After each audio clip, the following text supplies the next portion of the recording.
பிரியமானவர்களே, இயேசு கிறிஸ்துவின் ஏற்ற நாமத்தில் உங்களை வாழ்த்துகிறேன். இந்த மன்னாற்றுடைய டெய்லி பாட்காஸ்டை கேட்கிற உங்கள் ஒவ்வொருவரையும் கர்த்தர் ஆசீர்வதிப்பாராக.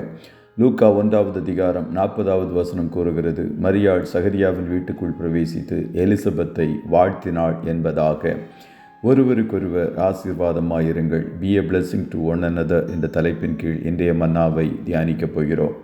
சகரியாவின் மனைவியாகிய எலிசபெத்து கர்த்தருடைய கிருபையினால் வயோதிப நாட்களில் கர்ப்பம் தரித்தாள்.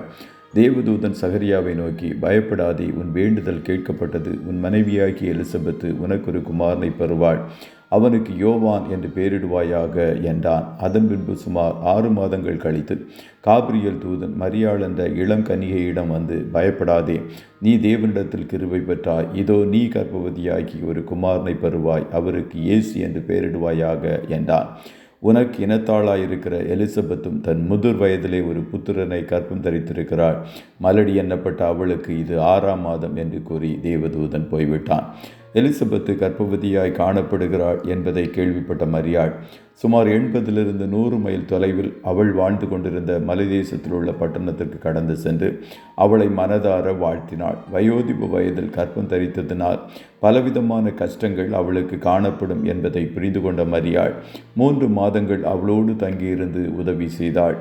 இந்நாட்களில் காணப்படுகிற இளைஞர்கள், வளர்ந்தவர்கள் கூட ஒருவருக்கொருவர் வாழ்த்துவதில்லை. வயோதிகர்களுக்கு உதவி செய்ய வேண்டும், அவர்களை விசாரிக்க வேண்டும் என்று எண்ணுவதும் இல்லை.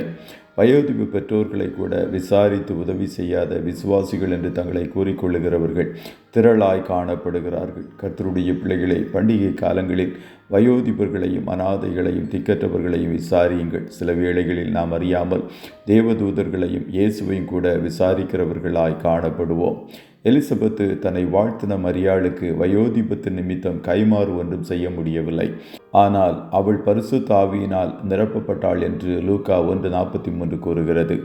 ஆகையால் அவள் உரத்த சத்தமாய் மரியாளை வாழ்த்தி ஆசீர்வதித்தாள். ஸ்திரீகளுக்குள்ளே நீ ஆசீர்வதிக்கப்பட்டவள், உன் கர்ப்பத்தின் கனியும் ஆசீர்வதிக்கப்பட்டது. என் ஆண்டவருடைய தாயார் என்னிடத்தில் வந்தது எனக்கு எதனால் கிடைத்தது? இதோ நீ வாழ்த்தின சத்தம் என் காதில் விழுந்தவுடனே என் வயிற்றில் உள்ள பிள்ளை களிப்பாய் துள்ளிற்று. விசுவாசித்தவளை பாக்கியவதி, கர்த்தரால் அவளுக்கு சொல்லப்பட்டவைகள் நிறைவேறும் என்று தீர்க்க தரிசன வார்த்தைகளை கூறி ஆசீர்வதித்தாள். மானிடர்களில் மரியாளை ஆண்டவருடைய தாயார் என்று முதலாக அழைத்தவள் எலிசபெத்தாய் காணப்படுகிறாள். கர்த்தருடைய பிள்ளைகள், நீங்கள் வயோதிபர்களுக்கு உதவி செய்யும் போது திருப்பி தருவதற்கு அவர்களிடத்தில் ஒன்றும் இல்லாமல் இருக்கலாம். ஆனால் அவர்களால் உங்களை ஆசீர்வதிக்க முடியும். அந்த ஆசீர்வாதங்கள் உங்கள் மேலும் உங்கள் சந்ததிகள் மேலும் தங்கும் என்பதை அறிந்து கொள்ளுங்கள். அவர்கள் கர்த்தருடைய ஆவியினால் நிறைந்து உங்களை வாழ்த்தி ஆசீர்வதிக்கும் போது அது ஆமென்றும் ஆமேன் என்றும் உங்கள் வாழ்க்கையில் நிறைவேறும். கர்த்ததாமே உங்கள் ஒவ்வொருவரையும் ஆசீர்வதிப்பாராக. ஜெபம் செய்வோமா? நல்ல தகப்பனே, உம்மை நன்றியோடு துதிக்கிறோம். இந்த மன்னாற்றுடைய டெய்லி பாட்காஸ்டை கேட்கிற உடைய பிள்ளைகள் ஒவ்வொருவரையும் கர்த்தர் ஆசீர்வதிப்பீராக.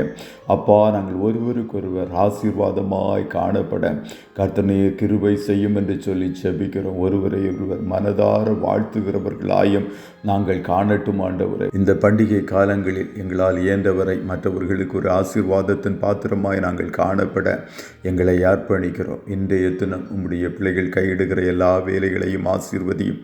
போக்கிலும் வரத்திலும் கர்த்தர் உடனிருப்பீராக. காரிய சித்தியை உண்டு பண்ணும். ஒவ்வொருவர் மேலும் நன்மையானவைகளை பேசுகிற இயேசுவின் இரத்தத்தை தெளித்து இயேசுவின் மூலம் ஜெபிக்கிறோம் நல்ல பிதாவே. ஆமென்.